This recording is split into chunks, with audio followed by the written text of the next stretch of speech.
que hoy, junto con la Facultad de Ciencias de la Educación y de la Comunicación de la Universidad de El Salvador, nos ha convocado a esta charla, debate sobre el estado de salud de la libertad de expresión y de prensa en la Argentina de hoy. Bueno, luego de haber realizado esta presentación, continuamos con nuestra convocatoria, en la que queremos reafirmar que la libertad de expresión es un derecho fundamental o un derecho humano, señalado en el artículo 19 de la Declaración Universal de los Derechos Humanos de 1948. Las constituciones de los sistemas democráticos también lo señalan del mismo modo.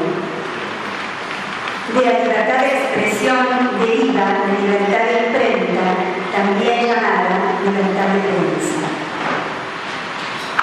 El derecho a la libertad de expresión es definido como un medio para la libre difusión de las ideas sin ser perseguido por ello, y así fue concebido durante la Ilustración. Para filósofos como Montesquieu, Voltaire y Rousseau, la posibilidad de disenso fomenta el avance de las artes y las ciencias y la auténtica participación política. Fue uno de los pilares de la guerra de independencia de los Estados Unidos, primera enmienda, y la Revolución Francesa, hechos que recorrieron las cortes de los demás estados occidentales. Quiero presentarles a quienes nos acompañan en nuestra mesa de debate. Teresita Luzar estudió periodismo y sociología en la UBL, Université Libre de Bruselas. Periodista de doble nacionalidad española y belga, cosmopolita de corazón, ensayista, corresponsal de la Libre de Belgique en Argentina, ex corresponsal en Moscú, Zurich, donde fue editora del diario Majestic y Bruselas Paralelos Franceses, Galo Basic, Grupo de Suceso Internacional.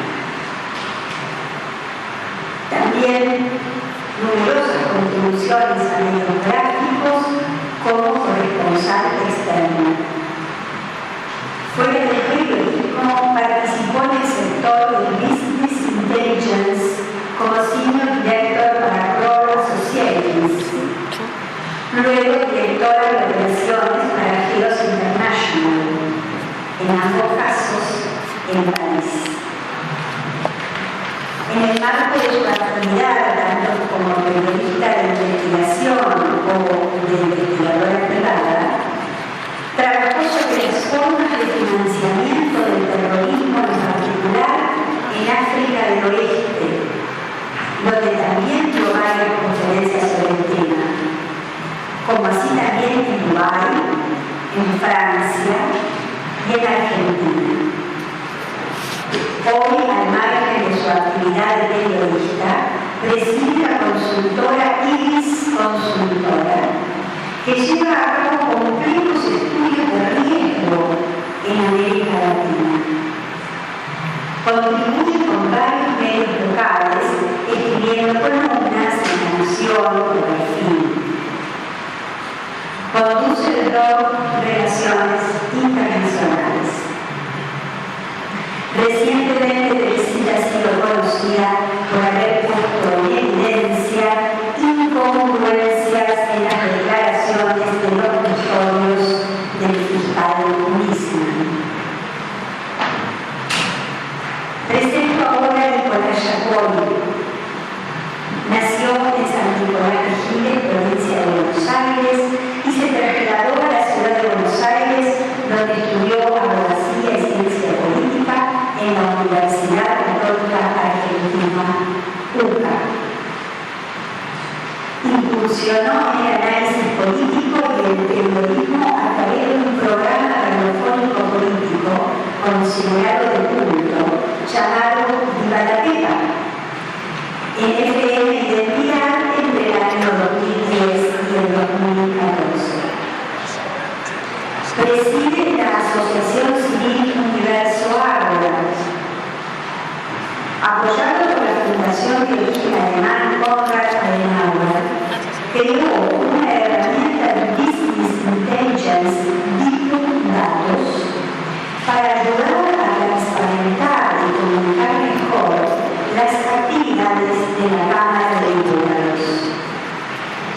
Ha colaborado con distintas actividades de construcción ciudadana de nuestra ONG Agrupación Juan B. Justo. Colabora como columnista de medios digitales como Urgente 24. Moderará el debate Daniel Lugones, miembro y coordinador de la ONG Agrupación Juan B. Justo. Antes de dar la palabra a nuestros invitados, quiero explicarles cuál va a ser la mecánica del debate posterior. Todos han recibido un pequeño tablito donde podrán hacer sus preguntas y cuando termine el debate, Liliana, Horacio y Estela retirarán sus tablitos y los traerán aquí. Les vamos a adelantar que no va a ser posible leer todas las preguntas, sino que se va a hacer una selección, ¿no es cierto? Así que no se enojen, por favor, si no están todos.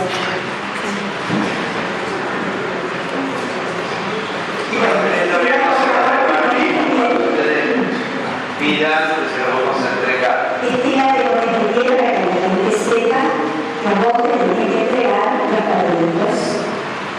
Horacio y Liliana, son ellos tres, así que ellos van a pasar después por la fila cuando por terminar para que ustedes den las preguntas que desean hacer.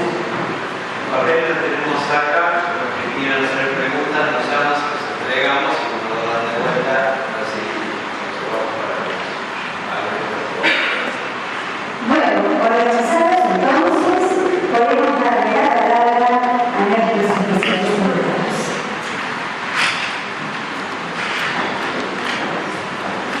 Muy bien, buenas tardes a todos. Mi nombre es Daniel Lugones. Voy a estar aquí, mi función va a ser un poco la de moderar esta charla debate. Fundamentalmente vamos a comenzar, yo elegí una frase que enviamos nosotros en la invitación por mail a esta charla debate, que es una frase de Nelson Mandela sobre la libertad de expresión. Entonces me gustaría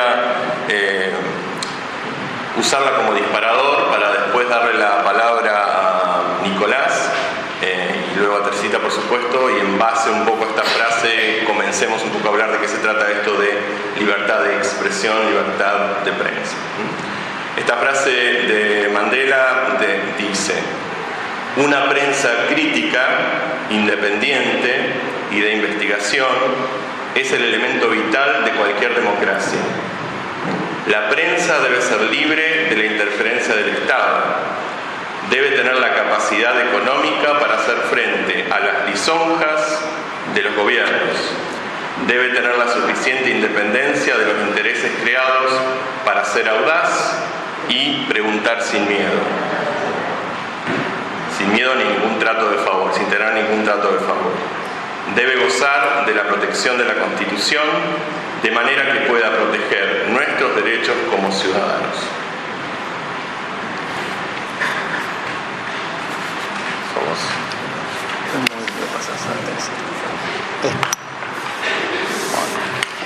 Bueno, buenas noches. Mi nombre es Nicolás Yacoy. Les agradezco mucho a la Universidad de El Salvador y a la agrupación Juan B. Justo por esta oportunidad.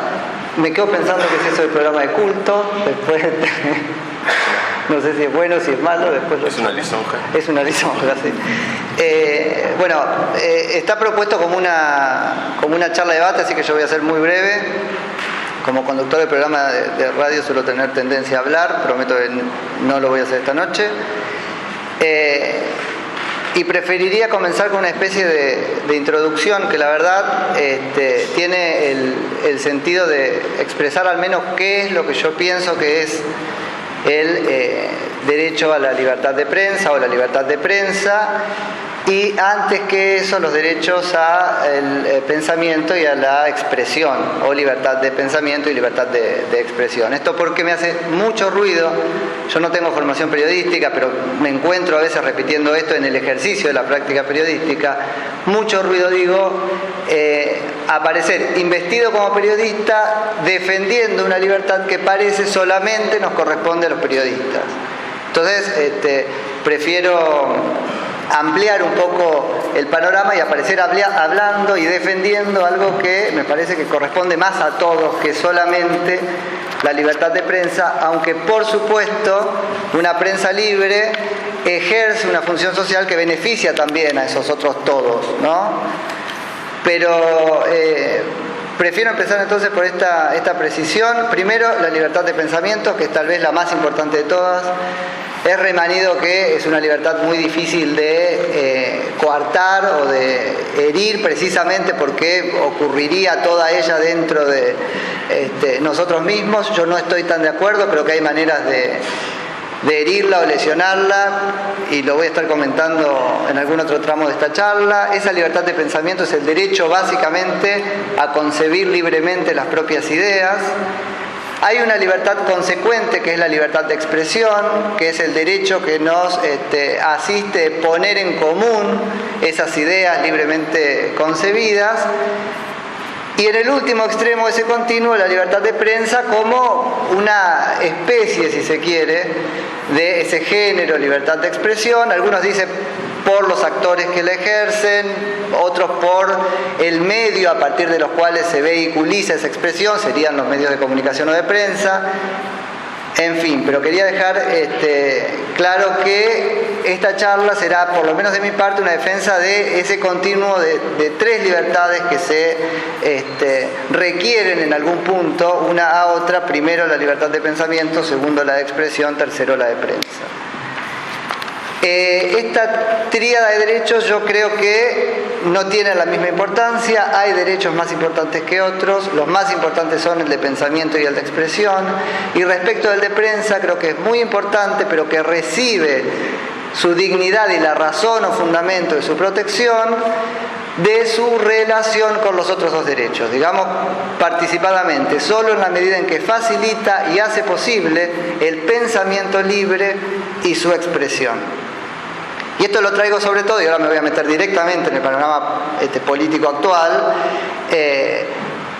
Hay poca prensa en la actualidad, hay mucha deformación. Después quisiera escuchar qué piensan ustedes sobre eso, con formación sobre periodismo, pero me parece que hay mucha otra cosa distinta de periodismo que reclama la protección de que requiere naturalmente la prensa.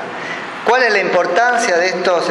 Bueno, un poco nos adelantaban en la introducción. La importancia de estos derechos es fundamental. En el caso de la libertad de pensamiento, nos hace seres humanos, somos inteligencia, además de voluntad.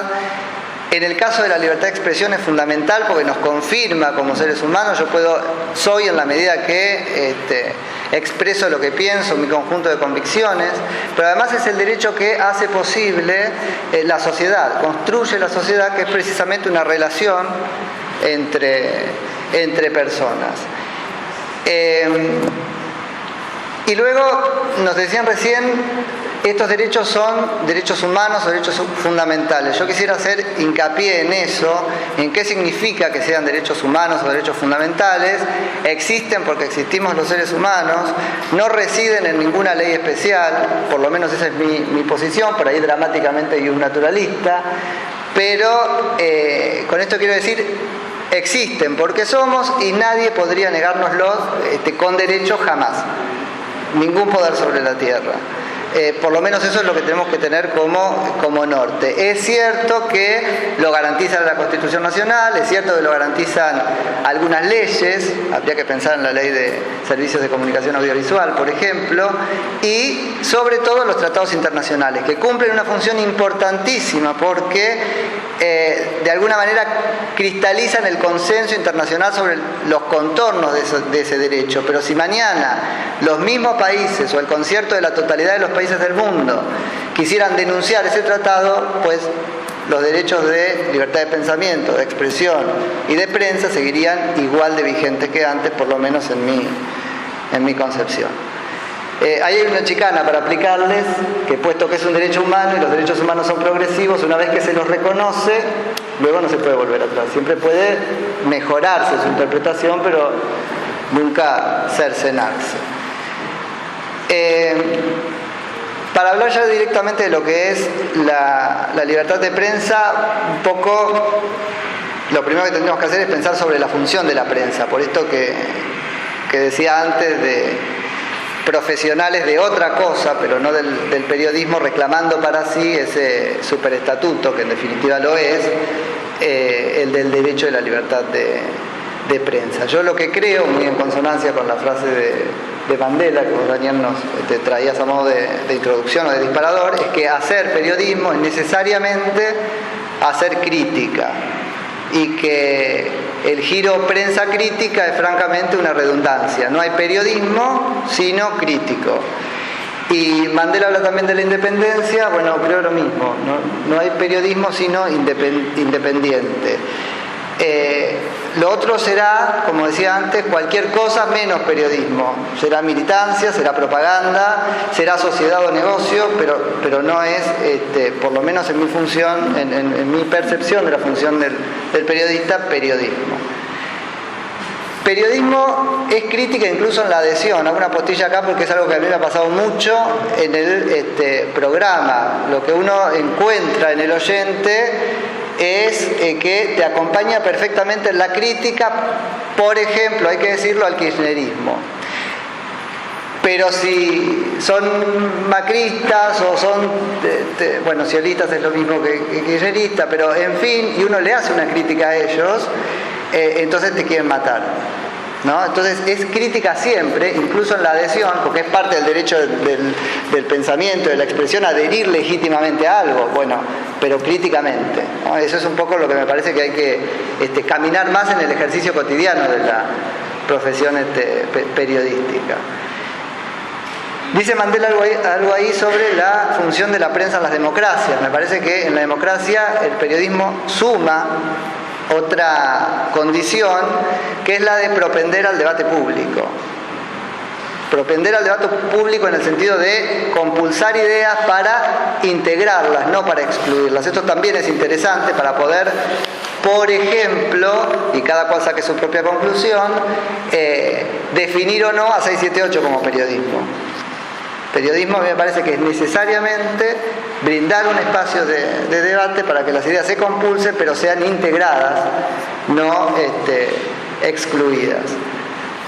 Esto es una posición personal. Yo creo que el periodismo en este tiempo del mundo, no solamente de la Argentina, tiene otra función. Yo creo que lo que está pasando en el mundo es una crisis de fórmula política. No me voy a meter mucho con eso, pero lo quiero dejar planteado o plantado. La fórmula política es el último cuentito que justifica que otros tengan el poder que yo no tengo. Mosca habla mucho sobre esto.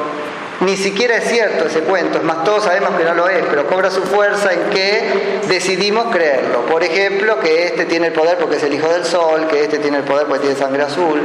Actualmente la fórmula política es la de la representación. Este tiene el poder porque yo lo voté, o lo confirmo una vez cada 4 años, pero después hace lo que quiere. Yo creo que en este momento, cuando esa fórmula política cruje, la función del periodismo también es representar. Y que lo que anteriormente podía ser un periodismo que explicaba los actos de gobierno al público, ¿no?, invierte ahora el sentido de la atracción del mensaje y empieza a ser un periodismo que necesariamente tiene que enrostrarle a esa clase política en crisis, pero en crisis sistémica, qué cosas no está haciendo bien o qué piensa el pueblo. Entonces, es muy un tiempo con la cabeza de los dirigentes, dicen, en lugar de con los dirigentes a la cabeza. Están varios pasos atrás de lo que la ciudadanía empieza a percibir, a necesitar y a demandar. Bueno, y la función del periodismo periodismo es poder comunicar eso a los políticos y a los actores institucionales cuando tiene la ocasión de hacerlo. Y después la función de la prensa en las repúblicas, que tiene mucho que ver con la publicidad de los actos de gobierno, que ponen los gobiernos un imperativo, que es el de constituirse en fuente de información oficial, y nos pone a nosotros otro imperativo, que es hacer algo crítico, siempre crítico, con esa información oficial que obtenemos. Yo no me quiero extender demasiado más, pero voy a plantear 2 o 3 cosas y dejamos para después qué es lo que la práctica del kirchnerismo o la década kirchnerista ha dejado en el ejercicio del derecho de la libertad de prensa, pero plantear qué es la promesa de... Yo, como no tengo formación periodística, les decía, fui muy inconsciente en el ejercicio de la práctica política respecto de estas cosas.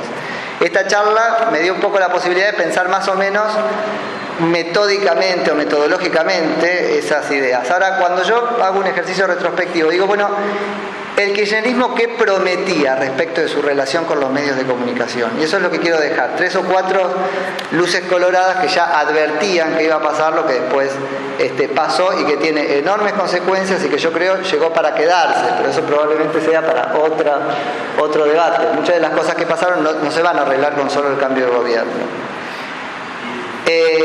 Las promesas del kirchnerismo, decía, respecto del trato a los medios de comunicación eran... malas, pocas, feas, no sé cómo decirlo, pero eran dignas de atención. Primero porque es un movimiento peronista. Os digo, el kirchnerismo es una facción política que se adscribe al peronismo. En el gen del peronismo no está el mejor tratamiento de los medios de comunicación. El peronismo es el de la omnipresencia de Perón y Evita, el peronismo de Perón es el de la expropiación de los medios gráficos, es el de la concentración política y económica de los medios de radiodifusión. Ya peronismo no podíamos esperar demasiado en este punto.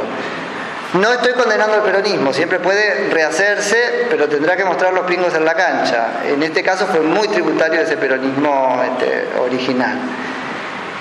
Además es un proyecto ideológico. Y esto es importante respecto de los derechos de libertad de expresión y libertad de pensamiento.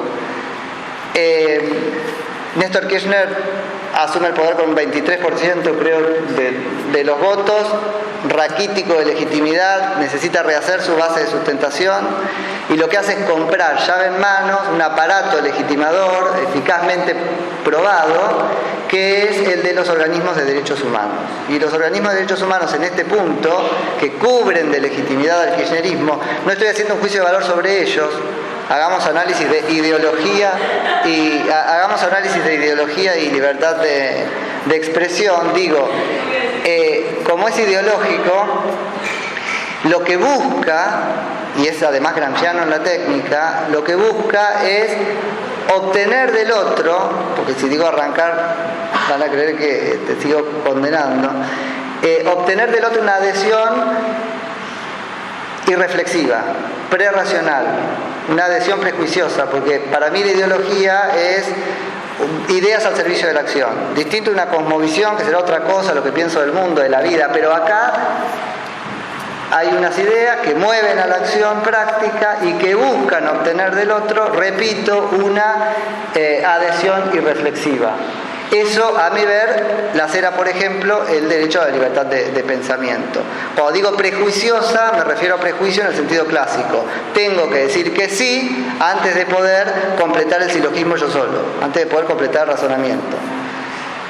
Así que tampoco podíamos esperar mucho en la relación del kirchnerismo con estas libertades cuando aparece configurado como un proyecto ideológico, aunque la relación del kirchnerismo con esa ideología sea también puramente instrumental. Es otra historia. Es un proyecto totalitario, lo conocemos de la boca de Cristina Fernández de Kirchner, creo que en ese acto en Rosario, vamos por todo. Ese por todo los pone fuera de la Constitución Nacional, de la letra, de su espíritu. Bueno, no vamos a entrar acá, pero ellos son la CLO, es otra cosa en ese punto. Así que tampoco por totalitarios o por tendencia, me van a decir, no, pero se puede hacer ciertas cosas en la Argentina, sí. Vamos a ver qué hubiésemos podido hacer si ellos completaban el proyecto político tal cual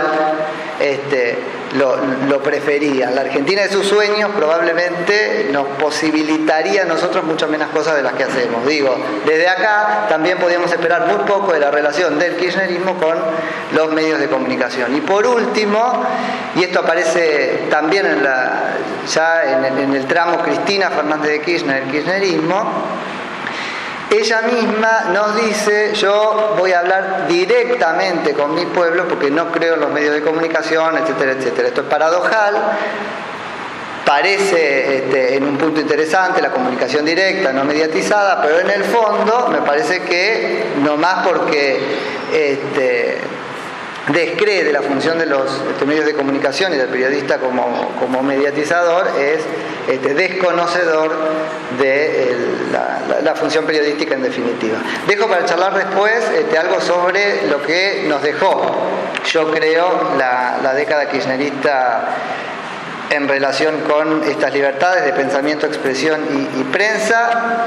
Imaginarán que no creo que sea nada bueno. Y después algo sobre mi experiencia personal a propósito de identidad y qué paraguas hay que abrir para poder hacer periodismo independiente, sustentable, que me parece es un poco la clave para que, bueno, no se apaguen las voces que molestan, ¿no?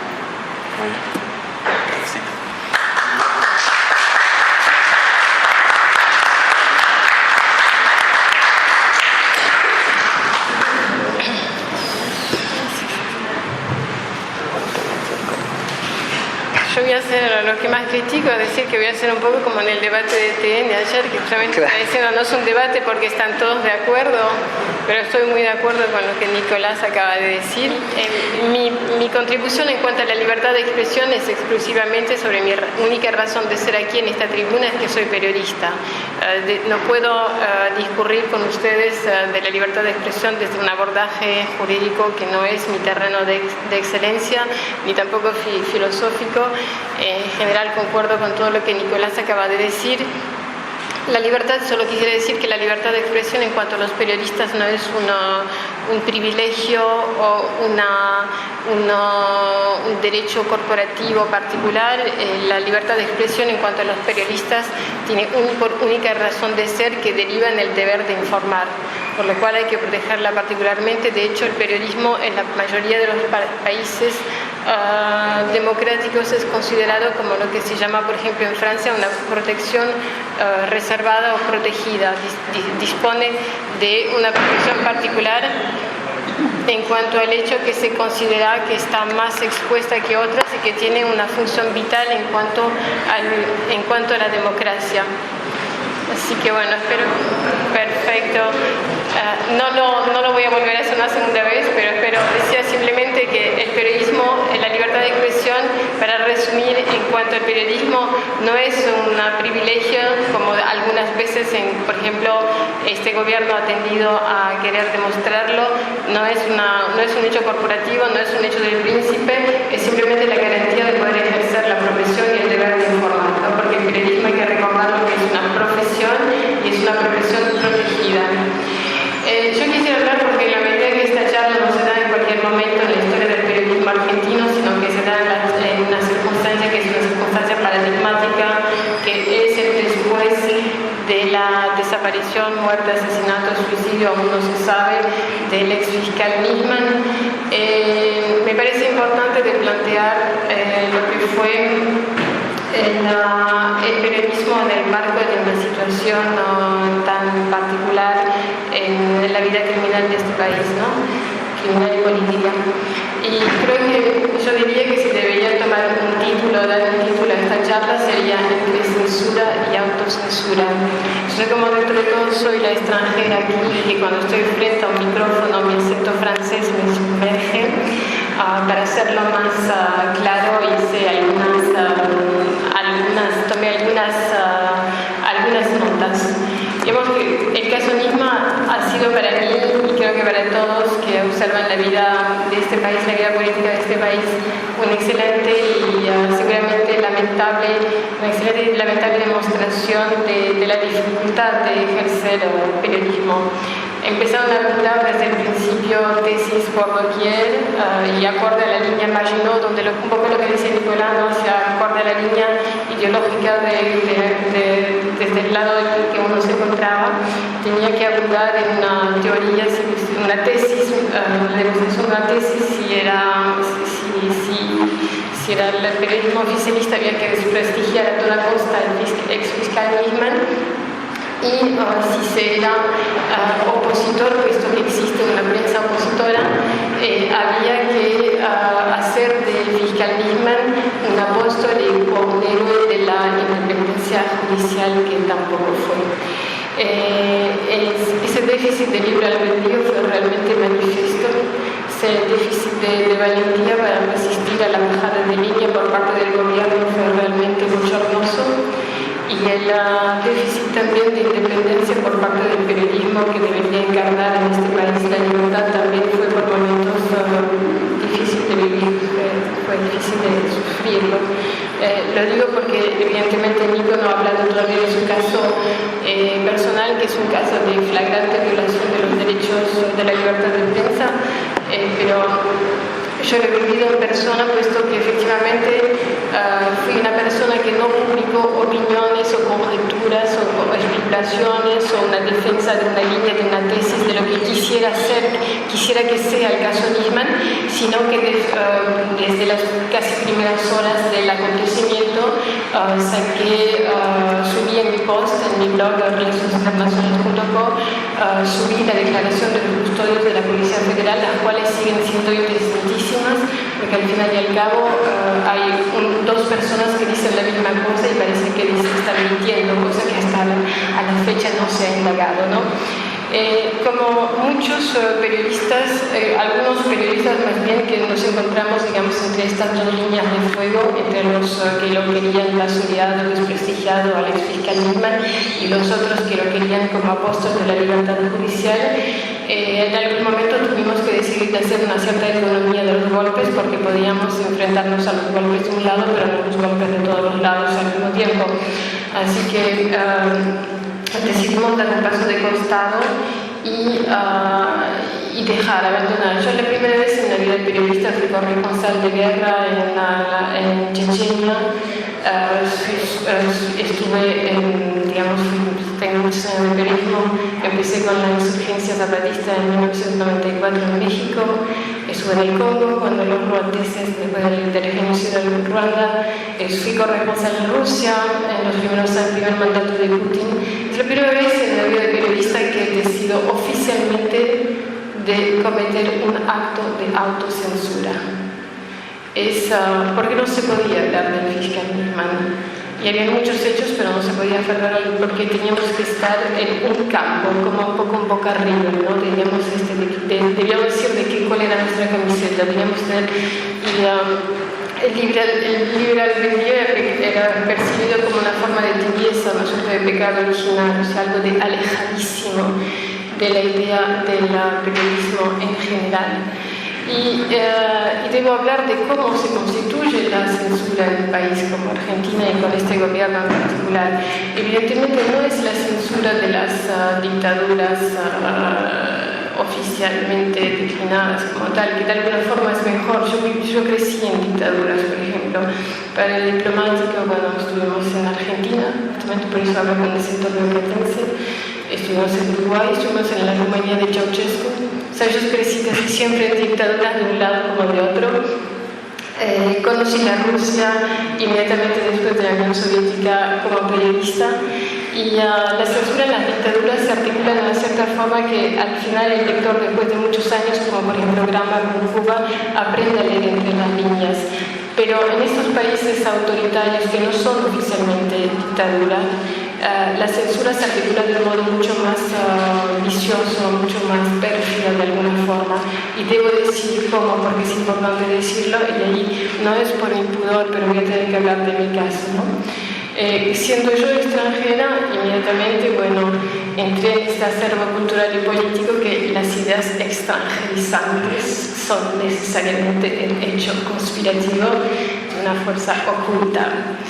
Y como encima se ha dicho que este gobierno, o sea, esta presidencia está en manos, sin querer ofender naturalmente a la persona del presidente, pero de gente que tiene poco mundo, que ha viajado poco, este acervo conspirativo es cuanto más importante, ¿no? El extranjero es necesariamente un espía del imperio. Marx va a atacar en cualquier momento y esa fui yo. Entonces empezamos con artículos muy rápido, ¿no? En los cuales, por ejemplo, periodistas oficialistas sacaron notas como desde el título, ¿no? Y cuando digo notas es digamos una forma elegante, no sé cómo, no hay nombres, no hay conceptos para describir esto. Porque debo decir que ni siquiera en la Rumanía de Ceausescu se hacía eso, porque hubieron grandes propagandistas, pero a su vez eran también poetas y sabían escribir. Periodismo mercenario, el espionaje, por ejemplo. Así que una foto de mí en grande para que se me reconozca en la calle. Y después el texto, esta es la foto y esto es el texto, escrito con una enorme cantidad de falta de ortografía. Entonces ustedes me dirán, ¿esto es un oscuro blog de kirchneristas? No, es un periodista que tiene 40 periodistas, de alguna forma hay que designarlo, ¿no? Es un periodista que tiene 40 años de periodismo y que es el jefe de la sección de derechos humanos de TELA. Pero vieron muchos otros, la Papulondo, Página 2, etcétera, donde se me acusó de ser agente del Mossad, miembro de un grupo de choque sionista. Todo eso es absolutamente risible. Les puedo decir que estuve hablando de varias delegaciones extranjeras que van desde la Embajada de Bélgica, de Finlandia, de Australia, incluso el encargado de negocios de Irán ayer, que estuve con él, está muerto de risa. Eso solo se da en Argentina. Entonces, así que, bueno, pero no es, parece risible, pero no lo es. No lo es porque tiene un efecto coercitivo y sobre todo porque hay que entrar en periodismo de 5 grandes preguntas, ¿no? Y quién es fundamental, es tan fundamental como qué y quién hace eso. O sea, porque uno mira, ¿cómo se expresa en español? Uno mira la paja que tiene en el ojo, pero no mira el palo, exactamente, ¿no? Mira la paja del otro, pero no tiene palo en su ojo, pero algo así por ahí. Pero es importante porque en este país hay un gravísimo problema institucional que creo que no está suficientemente subrayado y que hace a la libertad de expresión y que hace al deber de informar y al ejercicio del periodismo en general. Hablando de espías, es la cantidad de inorgánicos que tenemos en la profesión del periodismo. Es que aparentemente ningún político se ha preocupado jamás de saber cuántos inorgánicos hay en el periodismo y en los estamentos estratégicos de este país. ¿Cuántos falsos periodistas hay? ¿Cuántos falsos periodistas hay en TELA y en general en los títulos oficialistas y no oficialistas en algunos casos? Y eso es una cuestión que es realmente fundamental para la vida institucional, porque es muy importante saber quién escribe. Es muy importante saber cuál es la agenda de la persona que escribe. Y eso ha implicado una cierta relación del periodista al informante también, porque tiene sus efectos, digamos, perversos de segundo alcance. Que no solo tenemos falsos periodistas que escriben, que ellos ni siquiera son agentes de desinformación. Yo que viví justamente en Rumanía cuando era pequeña, me acuerdo porque después viajé a Rumanía ya siendo adulta, y se dio este fenómeno singular en Rumanía, por ejemplo, que muchísima gente vivió creyendo que tal persona era periodista, tal persona era fiscal, tal persona era dentista, o estaba incluso casado con gente que no sabían que esas personas espiaban a sus compatriotas en tiempo de paz. Y que eso hay que saber, que el energúmeno que usurpa la identidad de periodistas, de periodista, porque tiene una agenda que tiene que ver con la propaganda de Estado, es el mundo de la inteligencia, puesto que tanto me han tratado de espía de todos los servicios posibles y por haber. En el mundo de la inteligencia es lo más degradante que hay. Espiar a sus compatriotas y desinformar a sus compatriotas es lo más degradante que hay. Eso no es ser un agente que trabaja, por ejemplo, en tareas de inteligencia exterior para prevenir o gestionar amenazas. ¿Y cuántos de esos inorgánicos hay en la prensa? ¿Y cuántos de esos han hecho hundir tantas causas importantes en este país? ¿Y a cuántos de ellos se le debe de vuelta el hundimiento de la causa misma?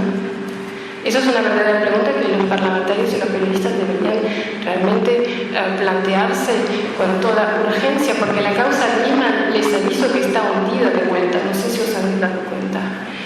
Entonces, y te decía, eso es un efecto perverso también en cuanto a cómo los periodistas de investigación se nutren, digamos, de datos. Por ejemplo, nosotros como periodistas de investigación, yo cuando era más joven era No Limit, efectivamente, trabajé para Kroll Associates como senior director en mi tiempo hace 10 años, porque el señor Kroll en esa época buscaba periodistas que no tenían límites en la investigación. Yo podía hacer, me acuerdo en Praga, en otras veces donde estuve, hacer guardias bajo la lluvia, meterme en medio de perros, hacer lo que se podía hacer para hacer una investigación, no tenía límites. O sea, me iba con $500 a pasar una semana en el del mundo y volvía con la información que podía, pero no tenía límites. Esa violencia de investigación significa no hay que tener un narcisismo muy alto porque uno se recoge muchas puertas cerradas, muchos son momentos muy difíciles. Aquí el periodista de investigación tiene la vida mucho más fácil porque hay muchos de esos inorgánicos o sino definitivamente agentes identificados como tales, tienen lo que se llama agencias que venden informes reservados. Entonces, nosotros los periodistas de investigación sabemos que un agente nunca da una información gratis. O sea, cuando un agente, un inorgánico no entrega un informe es o porque quiere ver algo publicado, porque tiene un interés estratégico que así sea, o por un interés comercial, ¿no? Que tiene en este caso que ver con la codicia o la legalidad. Pero nunca es gratis. Y en todo caso, cuando se está publicando información que proviene de este tipo de fuentes, se está mintiendo al lector. Y eso es algo que se da muchísimo en Argentina, como se da en los periodistas de investigación que van a ver los jueces el viernes para tener su nota de lunes escrita, ¿no? Redactada. Porque la cantidad de inorgánicos y el cuadrillaje por agentes del Estado en estos sectores tan vitalicios para la democracia como son el periodismo y el aparato judicial es tremendo. Le puedo decir que no es inferior a lo que se daba en la Rumanía de Ceausescu. Es algo que realmente es un reto muy importante para la democracia. Entonces, pero también hablaba de autocensura, porque no todo viene efectivamente del Estado en este caso. A mí no puedo esconder que me ha perjudicado y de hecho he hecho una denuncia en ese sentido, que personas también, porque hay que agregar otra cosa, es en el y terminar en cerrar esta cosa de quién. Una cosa de la cual no se habla lo suficientemente es que si hay tantos inorgánicos todavía 30 años después de la democracia en Argentina, y tantos falsos periodistas, y tantos jueces y fiscales que tienen una buena agenda, y tantas otras profesiones, pero estas son las más estrategias por usar contra ella, es porque el Frente para la Victoria ha recuperado muchísimo de los antiguos informantes de la dictadura, del personal civil informante, y muchísimo de los antiguos, por ejemplo, si hablamos de Juan José Salinas, que es el autor de esta nota. Juan José Salinas está escrito siendo, naturalmente, lo repito porque es muy importante, ¿no? Siendo el jefe de la sección de derechos humanos de TELAM, es un antiguo, es un ex PCI del material 601 y ya el autor también ex servicio de inteligencia naval durante la dictadura. Pero esa es la segunda parte que queda por confirmar y haré todo lo posible para que así sea. pero digamos que el Frente para la Victoria no solo ha recuperado ex represores que son hoy intendentes del Frente para la Victoria, pero también ha represado muchos y curiosamente están en aquello que nosotros en Europa y en las naciones democráticas llamamos contrapoderes. Están en el sindicalismo y están en la prensa. Y eso es una cosa también que queda por investigar, porque el Frente para la Victoria recicló tantos ex-informantes y represores no militares dentro del PC, de los PCI, personas informantes que hoy están en el periodismo y muchos de ellos se enteran. Y por ahí digo que el quién es muy importante. Esa es una parte de la censura, pero después también decía autocensura. La autocensura tal vez tiene que ver con una propensión a crear próceres, ¿no?, de todo el mundo. Cuando Nisman murió, bueno, como efectivamente no tengo, como la habrán notado, una gran simpatía para este gobierno, tiendo más bien a escribir para el periodismo libre, o intentando que así sea.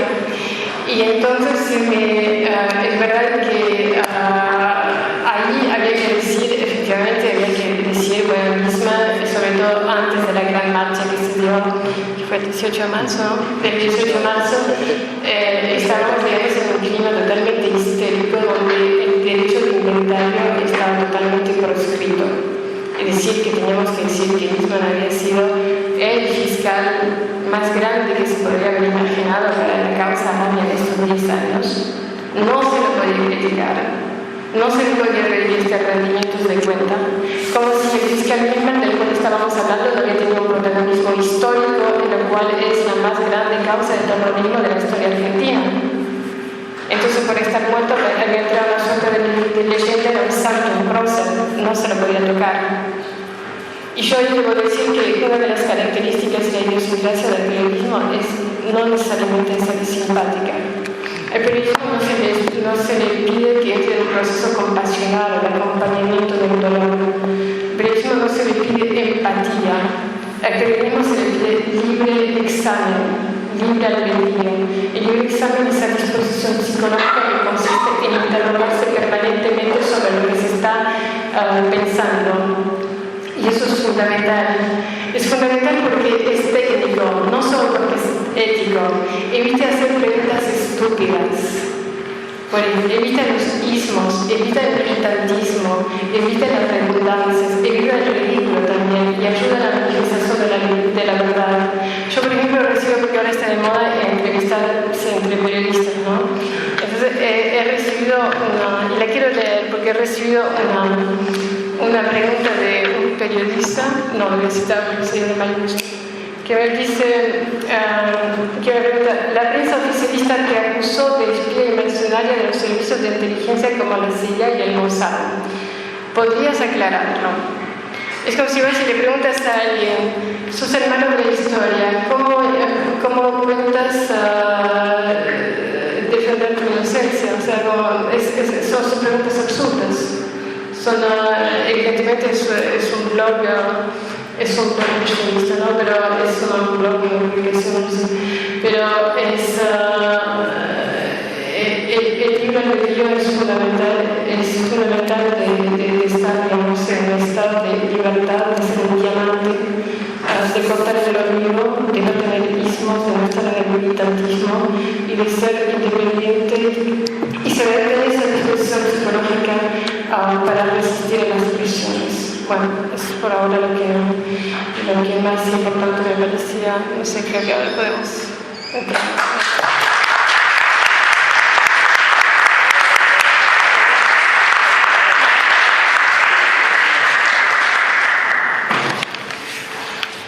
Bueno, vos me dicen. Perdón, yo quisiera recordarles que si alguien quiere escribir alguna pregunta, les acercaría los papeles y después me los devuelven. No sé si hay que escribir, porque no fueron repartidos al principio. Pasa ahora, sí, mientras ellos van No, me quedo Teresita con esto de, bueno, que es una dimensión de la autocensura, ¿no? Y el clima que traía sobre todo 18F, era cercano al 18F, que es las cosas que no se podían decir, ya no a favor sino en contra de Nisman. Claro. Pero ahí el problema no es el gobierno, sino la sociedad, que es lo que un poco me pasa a mí en la radio cuando seguidores de Lilita, por ejemplo, creen que porque sos crítico de Cristina Fernández de Kirchner tenés que ser un adherente absoluto de Lilita Carrió y no soportan la crítica a ellos, por ejemplo. Digo, es un tema de lo que la sociedad está en capacidad de escuchar, o que lo que la sociedad quiere escuchar. Claro. Comparto con vos esto de que no tenemos que ser simpáticos. Claro. Y tenemos que estar siempre pensando, repensando y criticando. Claro, sí, Pero sí. no es la sociedad la que te pone un límite. Yo creo que en este caso sí, porque hay una cosa, una dimensión que diría casi místico-religiosa, en que en Argentina tienes que definirte como siendo de un campo u otro, ¿no? Hay este odio de lo que parece tibio, tienes que ser de Boca de River, no puedes ser neutro. Y sí, el periodismo de alguna forma exige de ser extranjero al hecho, o sea, exige, porque el periodista es al final y al cabo, voy a decir una cosa que es una evidencia, pero a veces se pueden recordar las evidencias. El periodismo es solo un mensajero. Y necesariamente antipático. O sea, a mí me conmueve mucho desde la autocensura eso, porque a veces decís, no puedo seguir criticando esto hasta este punto, porque la sociedad necesita creer en algo. Bueno, se agarraron de acá. Y entonces como que pensás, no. Bueno, por ejemplo, en el caso de Nisman, sé que, por ejemplo, en algún momento, cuando hube de publicar una cosa que al final no lo hice, me decían, pero las hijas de Nisman, por ejemplo. Y entonces te hacen entrar en la privacidad de un personaje que no es privado, que tiene un protagonismo histórico, porque si no, no estarías escribiendo, y si no, hay muchísima, no se estaría desfilando, no se estaría manifestando, no se estaría expresando tantas opiniones. Es un personaje que hace parte de la historia contemporánea argentina. Entonces te recuerdan, digamos, te retraen a la privacidad del personaje, que no es lo que interesa la opinión pública, o sea, que tal vez es lo que interesa a la opinión pública, pero si es lo que le interesa a la opinión pública, no debería ser así. Claro. Lo que es importante del personaje de Nisman son dos cosas: es quién lo mató, si lo mataron, y cuál fue, poder hablar serenamente de cuál fue su aporte dentro de esa fiscalía tan importante que dirigió durante 10 años. Con tantos recursos que Y también, más allá de eso, también de cuál fue su protagonismo siendo el compañero de Cristina Fernández de Kirchner y Néstor Kirchner durante tantos años.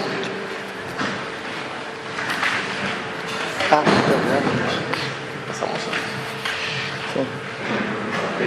Sí, acá hay una pregunta. Dice, ¿existe acoso a la libertad de expresión? ¿El que quiera responderla? yo no entendí la pregunta. O sea que ¿quién la hizo y que me la cuente mejor? Yo pregunté si realmente existe la libertad de expresión, porque realmente ¿Actualmente? Yo creo que en ningún país del mundo. Sí, claro que sí. Yo he vivido situaciones donde voy, planteo, presento algo y sin embargo Francia, el único que puedo llegar a contestar fue Palestina, que me dijeron haciendo político aquí, haciendo político allá, pero la verdad nadie dice, ningún país del mundo está diciendo verdades donde estás exponiendo con pruebas. O sea, no tenés la documentación, pero las verdades las tenés. Entonces, ¿cómo se encara eso si no hay ningún periodista con pelotas pasado? No, yo creo primero que cuando hablamos primero de todo, que cuando hablamos de libertad de expresión en estos términos, siempre es algo que está muy puesto en lo aspiracional. O sea, nosotros lo hablamos como químicamente puro y así probablemente no se dé en ningún lado. Pero es lo que hay que intentar que se dé. Y es cierto que es un trabajo, tomo esa parte. Digo, hay en los periodistas un montón de responsabilidad en eso, porque lo que está quedando es una modificación en la práctica de hacer periodismo que se empieza a acomodar a este tipo de cosas que niegan la libertad de expresión. ¿Entiendes? Bueno, pero solo quiero decir una cosa, que Palestina tal vez sea el mal ejemplo, porque han habido muchos periodistas asesinados ahí, así que tal vez no sea el mejor ejemplo. Porque me he ido a embajadas a llevar la documentación, esto, lo otro.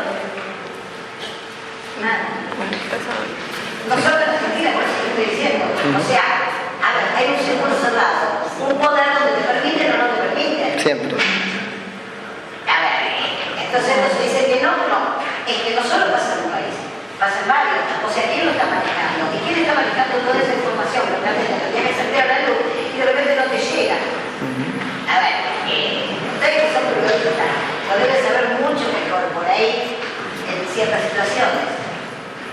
No sé, es como muy casuístico, eso Sí, dependerá sí. del caso. Tampoco tengo muy claro que eso adscriba perfectamente a un caso de libertad de expresión o a serie de otra cosa. Me gustaría aportar un poquito lo que dijo la señora.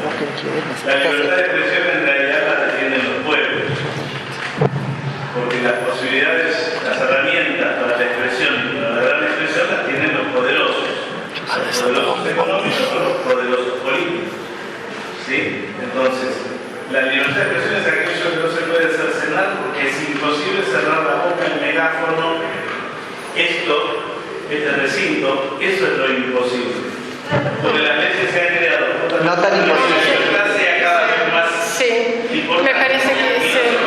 Me parece que es muy peligroso de entrar en relativismos culturales en los cuales, por ejemplo, el sufrimiento aquí es válido y el sufrimiento allá no es válido, la libertad aquí es válida, la libertad allí no es válida, y la libertad de expresión es válida en este país y en otro país no lo es. Hay una sola, las emociones y las aspiraciones de los individuos son universales, y la libertad de expresión hay solo una, ¿no? La libertad de expresión, bueno, de vuelta hay abordajes jurídicos y filosóficos que exceden mis competencias, pero la libertad de expresión es simplemente el derecho de poder expresarse sin incurrir penalidades o sanciones o etcétera.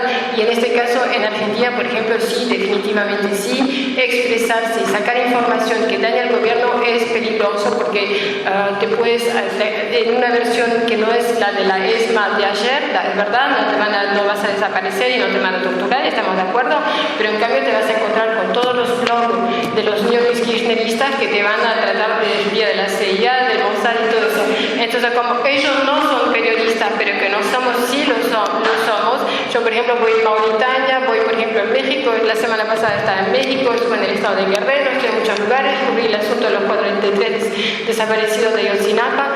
A mí sí me molesta, por ejemplo, que me traten de la CIA del Mossad, porque si mañana desaparezco en Mauritania, mi precio no vale lo mismo si me tratan de espía de la CIA o del Mossad que si soy solo Teresita Dussart.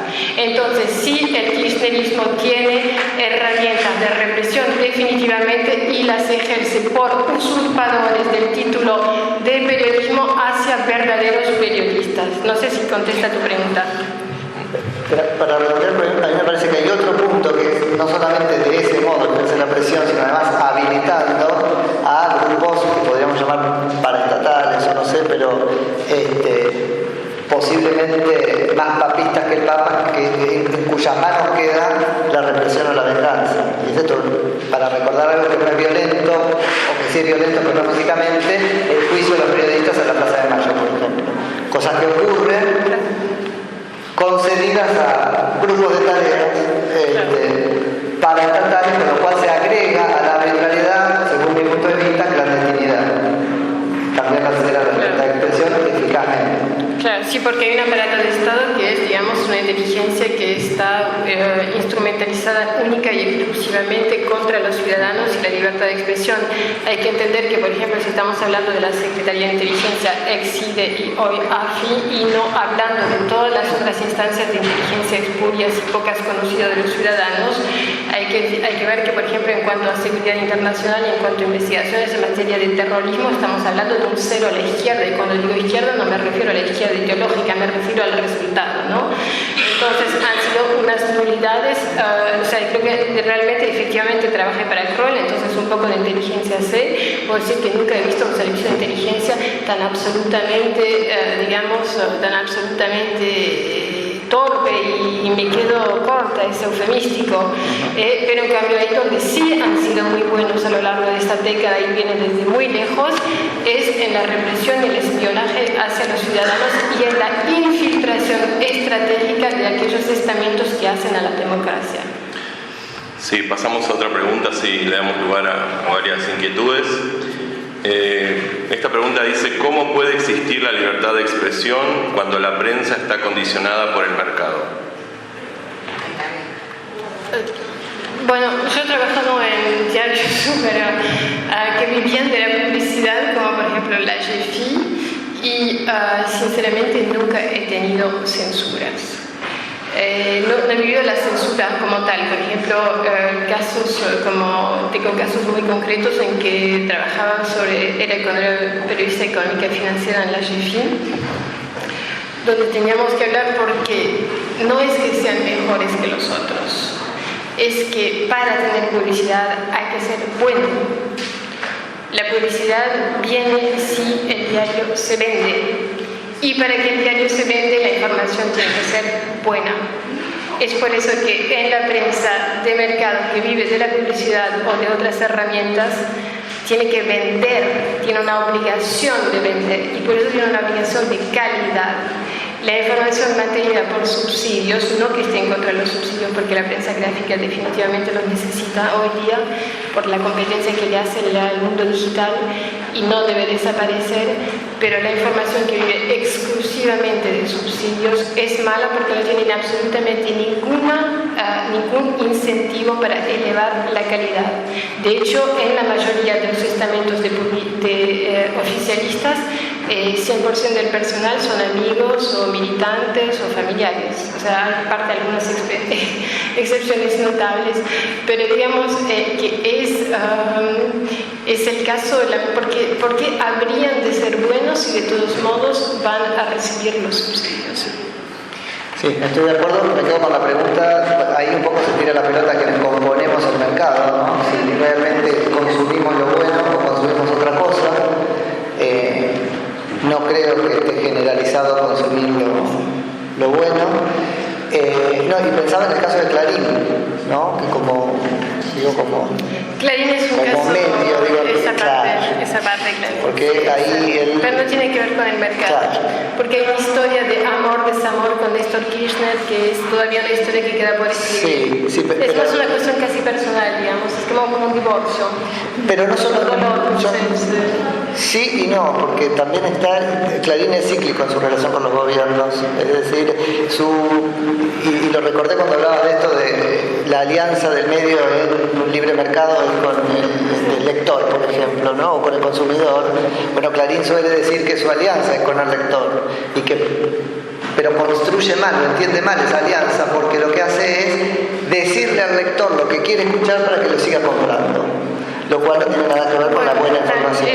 En el momento en que empieza a virar la opinión pública dominante, Clarín también cambia la opinión pública publicada para que el consumidor le siga comprando. Es la vuelta que generalmente no suelen entender los gobiernos cuando están en retirada. Éramos tan amigos de Clarín y ya no tanto. Claro, bueno, es verdad que en Clarín hay este antagonismo con el Estado que es muy pasional. Y tal vez efectivamente, como dices, tiene que ver con la percepción de un mercado que quiere, de un lectorado que quiere, por ejemplo, en el caso de Niemann fue muy sí, obvio, digo que estoy pensando, te vas a reír, pero eso... un poquito más. No, está bien, lo dejamos. No, pues pienso en Moria Kazan que dice: quieren papa frita, le damos papa frita. Bueno, me parece que es eso lo que hay un poco, no es le damos lo bueno para que compren, le damos papa frita, y así tenemos el periodismo de intratables, el periodismo de espectáculos. Tenemos la migración de los periodistas de espectáculos devenidos en periodistas políticos, o los de deporte devenidos en periodistas políticos. Todo eso tiene que tener un sustrato. Sí, pero no, realmente, porque cuando uno está en Argentina, yo sé que es difícil, pero uno cuando está en Argentina tiene que acordarse, digamos, que, bueno, de Copérnico sabemos que la Tierra es redonda, ¿no? Y que hay un mundo afuera de Argentina. Y puedo decirles que realmente, si generalmente los diarios que viven de sus ventas, es decir, que viven de sus lectores, tienen una obligación dentro de lo que es su línea editorial, evidentemente, si es deporte, sí, si es farándula, si es lo que sea, ¿no? O sea, pero que están obligados dentro de lo que es su línea editorial de ser buenos. El caso de Clarín es un caso aparte, como en general todo de lo cual estamos hablando desde donde estamos es un caso aparte. Sí, les voy a pedir que un redondeo en los conceptos conceptos por una cuestión del tiempo y para poder también leer el resto de las preguntas. Y si hubiera más preguntas, pido que las acerquen ahora. Aquí hay una pregunta para Teresita Dusar, específicamente. Dice, considerando que usted es una analista internacional también, ¿qué opina de la relación entre Cristina Fernández de Kirchner y el Papa Francisco? Bueno, ahí sí que no me voy a hacer amigos, porque sí que no me voy a hacer amigos, menos teniendo Daniel en la tribuna, pero que soy ferviente católico, pero yo al Papa lo llamo a menudo el Papa peronista, o sea, no le tengo... creo que hay un sesgo populista en este Papa y creo que ha habido un enorme oportunismo político. Creo que no escapa a la lógica de los grandes encarpetados de este país. Y honestamente he visto unas últimas declaraciones, por ejemplo, sobre el tema de la defensa de los cristianos en Oriente, que me han parecido por una primera vez valiente por su parte y un cierto interés hacia el mundo, saliendo, digamos, de los argentinismos y de las visitas de la farándula argentina, los sindicalistas corruptos y los kirchneristas y las fotos, etcétera, absolutamente obscenas que se han visto una tras otras, que por fin empieza a interesarse un poco al mundo, pero honestamente no me extraña y no es casual que vaya Cristina a visitar de nuevo en plena campaña electoral al Papa Francisco. Me parece que hay una falta de reserva por parte del Papa muy importante, que la ha tenido reiteradas veces, y honestamente creo que solo esta idea de que los conservadores no quieren al Papa cristiano es una idea falsa, porque hay una falta de densidad intelectual importantísima, o sea, también de cosmopolitismo, de hablar lenguas extranjeras, de una especie de humildad impostada bastante dubiosa, que desde una perspectiva europea parece más arrogancia que humildad, debo decir, pero no me extraña, porque creo que tienen muchas cosas en común. Perdón, ¿puedo decir algo? Sí. Por lo general, el protocolo del Vaticano hace que un papa jamás puede negarle a una autoridad de un país, sea presidente, sea papa, creo que fue Juan Pablo II, lo recibió a la Vaticano. Aparentemente era todo lo contrario, porque era un presidente nacional. Sí, no, pero lo vi una vez, pero se están viendo mucho, Sí, yo creo que sí, hay modos de hacerlo, Hay una cosa que se llama veda electoral, es un concepto importante, también atañe a los papas. Es decir, que no puedes, porque le das un protagonismo muy importante, y además en el marco de un campo político muy... es una presidenta que sale de una década de gobierno, no es que llegó hace 4 años. Entonces creo que él debería tener la dignidad de tomar distancias, pero sí lo debe hacer, pero no la tiene interiormente. Yo ahí tomo lo tuyo y tengo una frase en el programa que está dicha exagerada, pero para poder verlo, recibir una vez a la Presidenta de la Nación en protocolo o ceremonial, recibirla ahora 4 veces el kirchnerismo. Sí, pero Perdón, pero ¿por qué no lo recibir? ¿Dónde está escrito en el protocolo? En ningún lado. En ningún lado. Estamos haciendo un análisis político, derecho dado de haberlo recibido. Puede hacerlo, sí. Si no comparte sus principios, debe hacerlo, sí. No, al revés, justamente para ser dialoguista, uno tiene que a veces ser tolerante de algunas cosas. 4 veces es como mucho, porque uno podría decirle, bueno, te expliqué una cosa, te dejo volver para que la pongas en práctica, volvés, no cambiaste, te vuelvo a... Pero yo entendería si verdaderamente la persona a la cual va a recibir un delincuente, pues uno dice, ¿cómo sale tantas veces de la cárcel y va a recibir a toda esta persona? Ahora, es la presidenta de un Estado. Bueno, pero escúchame, está claro que es una opción política del Papa, yo la critico como opción política por el lugar en el que la empuja, lo empuja, eso es. Eso, pero sin lugar a dudas, y él lo sabe, es política, no es religión. Él él además no puede hacerse ni ingenuo, ¿no? ¿Cómo? Bueno. Ellos no, lo que... Recordemos que la pregunta era, apuntaba a querer saber la opinión de Teresita. Está bien, el debate está bien, pero digo, la opinión me está está censurando. respetable. Estoy censurando por una cuestión de tiempo, les pido disculpas. Sí. Sí, claro, está muy bueno.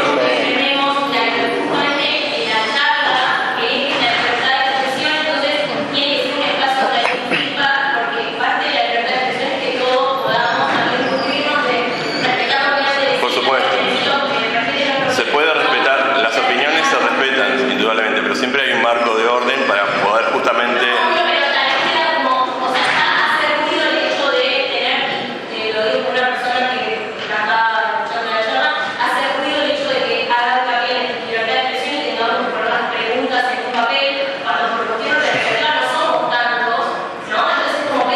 Somos muchos.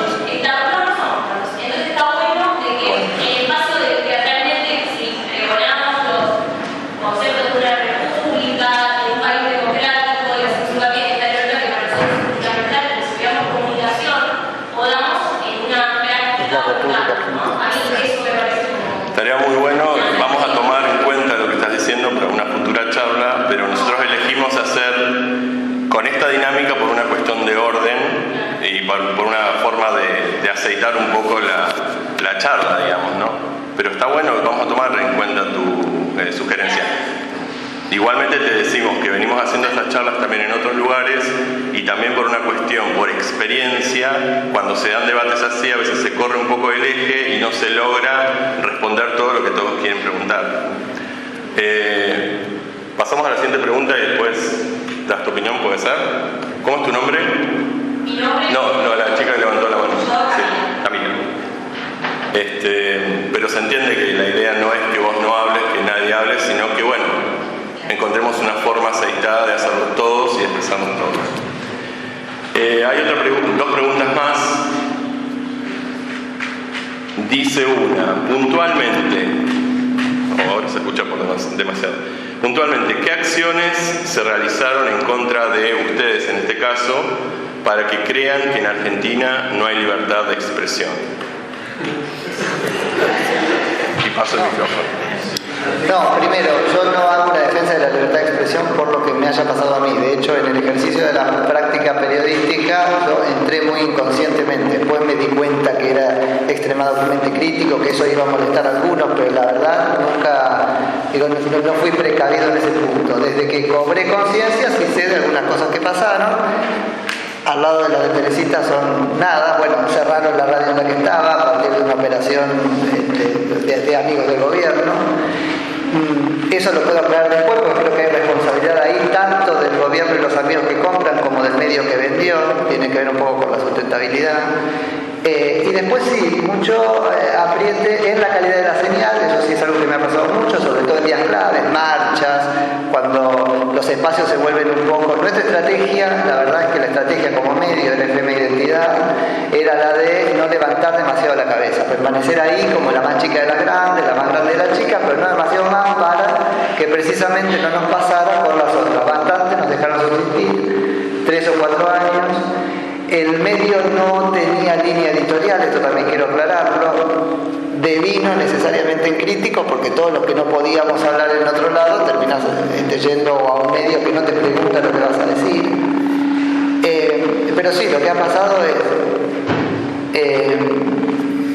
interferencias, muchos problemas con la web, que los técnicos te dicen es sabotaje, sobre todo en ocasiones como el 8N, el 13S, cuando hay mucho ebullición, digamos, ciudadana, porque tomaban a la radio como referencia, y después económica, sí, ciertamente, económica respecto de la pauta oficial. Ahí yo tengo un raye particular, que es que no la pido. Yo trato de no ser financiado por pauta oficial de nadie, y tengo que decir que esto también es un problema del periodismo, porque se ha acostumbrado a la práctica de vivir de la pauta oficial, y es tan criticable el que lo hace y dice por eso lo vas al oficialismo nacional, como el que cobra la pauta de PRO y por eso se pinta de amarillo. O sea, eso es algo que pasa en general. Mi método es no recibirla, por supuesto que la radio no lo tenía.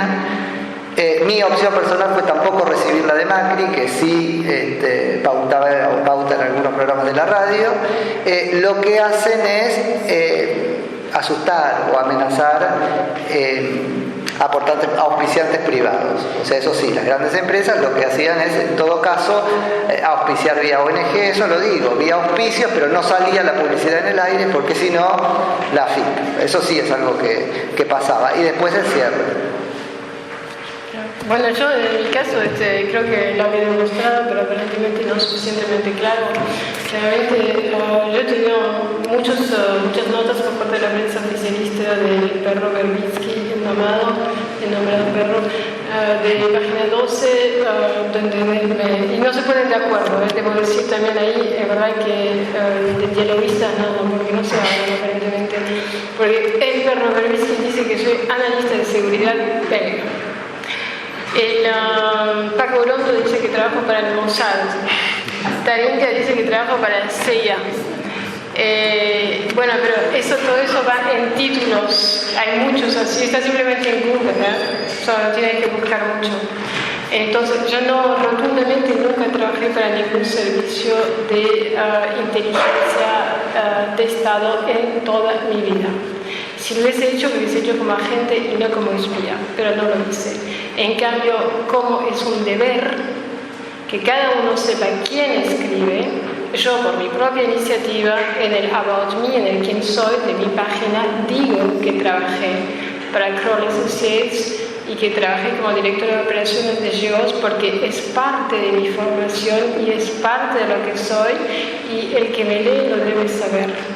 O sea que trabajé sí para lo que se llamaría, no sé, investigadora privada, no sé cómo se puede decir en español, inteligencia privada, si quiere decir, investigaciones privadas. O sea, trabajé y me enorgullezco de haberlo hecho, porque es parte de mi formación de haberlo hecho. Y Kroll en esa época contrataba investigadores, periodistas de investigación importantes, o sea que no era cualquier cosa, y fue una experiencia, punto.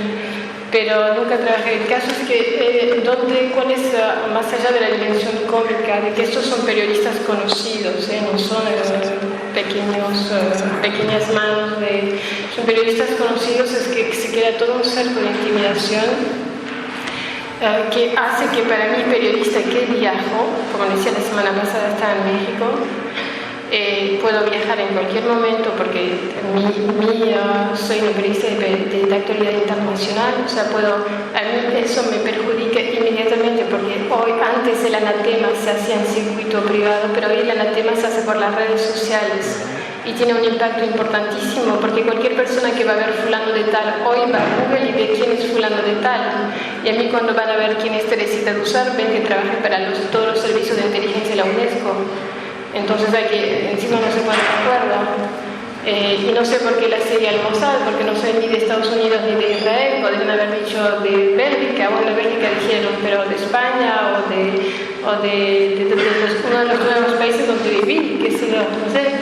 ¿No? Pero y a mí eso me impacta encima, incidentemente, y no lo quiero hacer demasiado público porque no lo quiero afectar, pero también utilizaron la foto en grande, en gigantografía, así, de mi marido, que también es periodista y que trabaja para la prensa oficialista, aunque él estaba ahí mucho antes de los Kirchner, y lo utilizaron como forma de apriete y de rehén. Utilizándolo, tratándolo, digamos, o sea, de alguna forma de traidor, de muchas otras cosas, por ser simplemente haber tenido el mal gusto de casarse conmigo. Y eso le creó un impacto muy importante profesionalmente. Así que, de acuerdo, no nos hicieron desaparecer, no nos llevaron en un coche, no nos torturaron, estamos de acuerdo, es mucho más pérfida. Yo estuve en países dictatoriales donde por lo menos tienen el coraje de asumir que son represores, pero eso es mucho más sutil, pero te pueden hacer la vida muy difícil. tomo eso para, bueno, supongo que para redondear, si ven, hay una estrategia por predicar de la dictadura, de aquella dictadura del 76, todo lo malo. Uno ve programas como Intratable y estas noches estuvieron hablando sobre el rol de la prensa durante la guerra de Malvinas. Bueno, ojo, eso es para llevar todo el mal allá lejos y no ver el que se ejerce con perfidia en la actualidad. Claro. O sea, hay una estrategia para eso. Solo es mala aquella dictadura y no poder pensar qué dimensiones de dictadura tiene la democracia en la que vivimos. Sí, la última pregunta y después pasamos a ustedes. Queda también para la ONG, para Nicolás. Déjame leer la última preguntita y después paso a vos, Camila. Me acordé de vos, no me olvido. ¿Cuál es la diferencia entre trabajar para un medio privado y ser un periodista militante? Esa es una de las preguntas. Y la otra, contenida en la misma, ¿por qué uno es considerado bueno, trabajar supongo para un medio privado, y el otro se lo ve como algo negativo? Bueno, ahí mi contestación no va a servir porque mi experiencia no sirve, que es la de ni trabajo para un medio oficialista ni trabajo para un medio privado. Después entramos en cómo ese mercado dificulta el trabajo de los independientes, pero la verdad que está pautado para eso, ¿no? Vos comprás un espacio en la radio, después conoces a la gente, te dicen, ay, qué bueno va tu programa, entonces pagás menos, es otra historia. Pero no trabajo para ningún medio privado ni para... O sea, trabajás en, que es otra cosa, pero no para. No sé cómo es. Yo te lo voy a poner de otra manera. Periodismo militante no es periodismo, o sea, no va junto. Entonces puede ser, por ejemplo, lobbyista. Hay organizaciones que se trabajan grandes mentes y que contratan a lobbyistas, o se llama comunicación política. Es una profesión muy interesante si a algunos les interesa, pero no es periodismo. El periodismo requiere, como dije, primer criterio, distancia crítica, insolencia, tremendamente. O sea, los periodistas son grandes adolescentes, ¿no? Están permanentemente en la crisis de adolescencia, envejecen, pero el interior se mantienen psicológicamente con las mismas estructuras. Y o sea, el periodismo militante no va juntos, son dos cosas que no coinciden, o sea, hay, digamos, una contradicción fundamental y irreconciliable. Pero puede ser comunicadores políticos y después trabajar para la prensa pública o trabajar para la prensa privada. La única vez que trabajé para la prensa pública fue para Radio France Internacional. No sé, creo que había una chica que está haciendo la pasantía en Radio France Internacional, no sé si vino, que debía venir. La única vez que trabajé para Radio France Internacional, que es una radio que depende de la casa de la radio, que ella misma depende en Francia directamente del gobierno francés y que está 100% subsidiada, debo decir que sí había bajada de línea. Y mismo en Francia había un tantito de bajada de línea. Que en el medio privado de vuelta se piensa solo en la calidad. O sea, si lo que quieren es exclusividad, valor agregado, competencia, competitividad, es verdad, pero en la prensa privada hay que vender y como hay que vender hay que ser bueno. Es mi experiencia, se puede discutir, pero en realidad. Perdón, el ejemplo de la diferencia que existe entre una cosa y la otra la puede preguntar Juan Michel, que fue excluido del Canal 7 justamente por opinar algo que al Estado, su empleador o su cliente, de verdad. Camila. No, quería preguntar, porque leí en el proyecto de la ONG, que son no partidarios, y como Nicolás también hablaba de libertad de pensamiento, que la verdad es que me pareció que, no sé si partidarios, pero que había una postura muy marcada en toda la charla, entonces no entiendo por qué se trata de democracia, de participación, de diversidad de voces, cuando en realidad yo acá escuché siempre lo mismo y no entiendo de qué se trata entonces. Tal vez escuchaste mal, entonces. No, lo que quiero... Sí, lo que me gustaría aclararte es, primero, una cosa es si me dejan responder, una cosa es la organización no gubernamental, de la cual nosotros la representamos. Ellos son invitados por nosotros, no son parte de la ONG. Entonces, No, yo después explico lo mío, pero... No, lo que nosotros intentamos hacer son abrir espacios de pensamiento, de debate, como como otros que abrimos un montón, con distintas personas que piensan de distintas formas, porque no tenemos miedo a que la gente piense diferente, que tenga posturas diferentes, porque eso es lo que construye una democracia. No la uniformidad de pensamiento, sino... Estas son posturas en las cuales vos estás planteando, pero vos estás planteando, las son críticas o quieren... Ahí hay una uniformidad en la mesa y una uniformidad.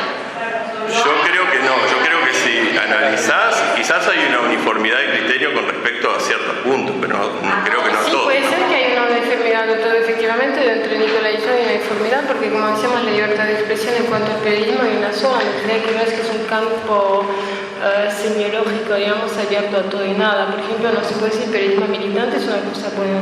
De aquí es una hipocresía porque nos decís lobbyistas o comunicadores políticos. Periodismo militante no existe en ninguna parte del mundo. Yo sé que los argentinos se creen que que ser diferente te hace un genio. No, es simplemente equivocada. No existe el periodismo militante en ninguna parte del mundo. Vas en cualquier periódico del mundo, de izquierda o de derecha. Yo he trabajado para el diario del Partido Comunista Francés. Es más, es mi primera pasantía en Humanité. Tengo conmigo, si quieres, porque como tanto me han tratado de espía y todo eso, traje todos mis certificados de trabajo, etcétera, ¿no? Trabajé para la Humanité, el partido no puedo decir que el periodismo militante no existe, es una cosa que no existe, pero no es que estamos abiertos, es como si no se puede discutir infinitamente de qué color es el caballo blanco de Napoleón, o sea, el blanco, digamos, no, el campo está... No, que es blanco, no es bajada. No, ahí, primero de todo, para salvar alguna, a menos que la maestría de la organización de la charla, nosotros acabamos de conocernos. Sí, encima sí. Nos agregamos ayer en las redes sociales, o sea, nada. Si fuera por eso, es coincidencia, digo, primero. Segundo, tal vez yo sí, me expresé bien, pero no tuve el tiempo suficiente para terminar de que se evidencie cuál es mi postura. Es la crítica. Yo estoy criticando ahora al kirchnerismo porque es lo que está en el gobierno, pero voy a ser crítico de todo porque me parece la postura. Sí, claro. Su técnica la afecta. ¿Y qué culpa tengo yo de eso? Radicalmente. No quiero decir hablen de a uno porque suena... Sí. La libertad de expresión viene acompañada también de la responsabilidad de lo que uno dice. Absolutamente. También de la postura que toman, lo cual sería completamente válido. ¿Por qué? Aceptarlo es ¿Cómo? No estás entendiendo mi postura. Yo soy crítico de absolutamente todos. En eso salvo la objetividad que es tan difícil lograr en el No, periodismo. además está... Bueno, yo eso vos sabés que es algo que tomaba, no existe la objetividad. Ahora es una bandera de los que toman la posición militante. Entonces prefiero no abrevar en esa fuente y te digo, es muy difícil lograr la Es una de las objetividad. perversiones conceptuales de la propaganda. Totalmente. La única responsabilidad es que las informaciones sean correctas. Es la única responsabilidad. Perdón. Ya hay otra pregunta, no sé tu nombre. Pero que quede claro eso, es crítica para todo el mundo y para todos por igual. En el caso del kirchnerismo, por supuesto que más, como en la ciudad de Buenos Aires el macrismo, porque tiene el poder. No nos enseñaron que quienes tienen el uso o tienen en sus manos la gestión del aparato de poder son por eso más peligrosos y más malos. Perfecto. Bueno, pero estamos hablando... Sí, pero bueno, es como están hablando de la iglesia evangelista con gente que han sido predicadas el texto y la verdad es un campo... Sí, es un campo místico político que la verdad es totalmente... Sí. Ustedes están haciendo comunicación política, es muy interesante, pero es una profesión aparte. Sí, vamos a la... Perdón, que interrumpa un segundito. Vamos a tu pregunta, por favor. Sí. Mi pregunta es la siguiente. Ustedes hablaron del periodismo militante, pero existe el periodismo militante de los medios privados, por ejemplo.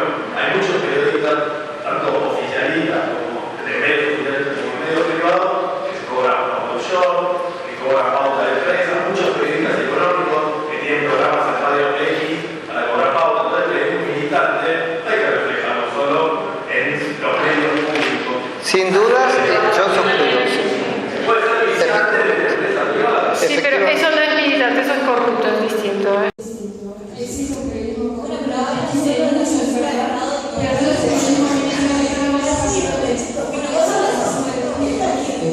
Está muy difícil el mercado para sostener o ser sustentable la profesión periodística. Yo creo que por eso es la cuestión de la pauta.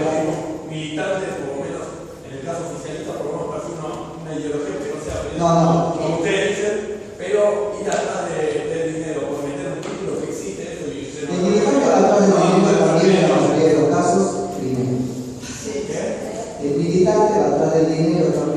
mayoría de los casos, primero. Sí, porque El limitante y el idioma útil es otra cosa. existen tres cosas. Existe, digamos, el periodismo bruto, después existe el mal logrado periodismo militante, existe el periodismo corrupto y mucho, y existe después el periodista militante y corrupto, que es una mayoría del oficialismo hoy. Pero existen tres categorías, es verdad que se van a hacer la distinción, y hay demasiado periodismo corrupto, de eso totalmente de acuerdo, pero no hay que olvidarse que la mitad de este país tiene que ser lado. Hacemos, me pido que vayamos uniendo por el tema de la obra. Sí.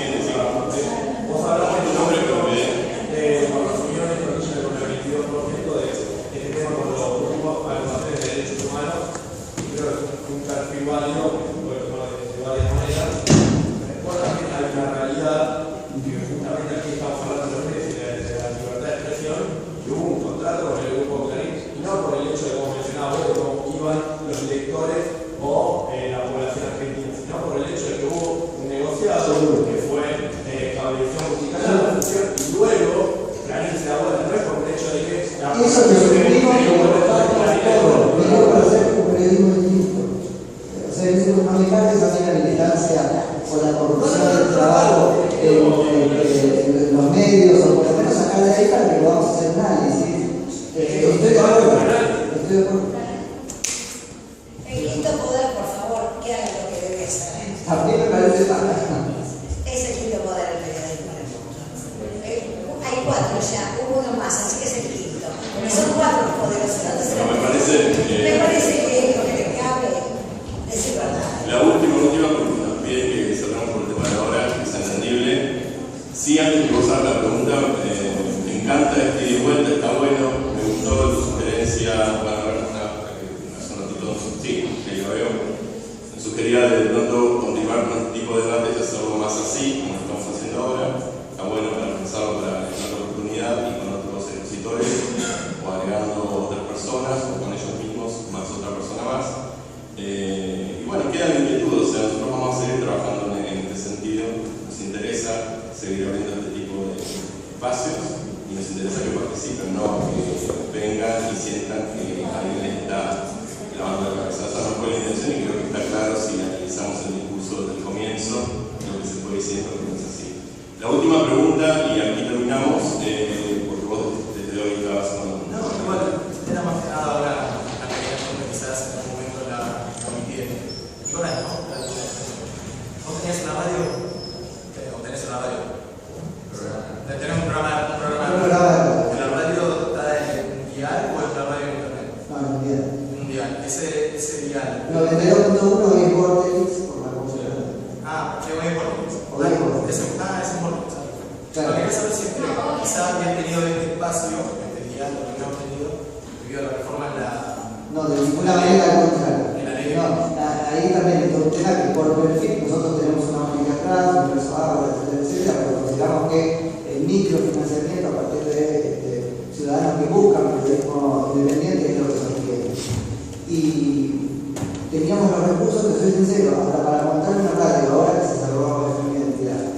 Estamos ahí a hacerlo, pero no te la frecuencia. Así que no, es muy difícil, no te la damos, no.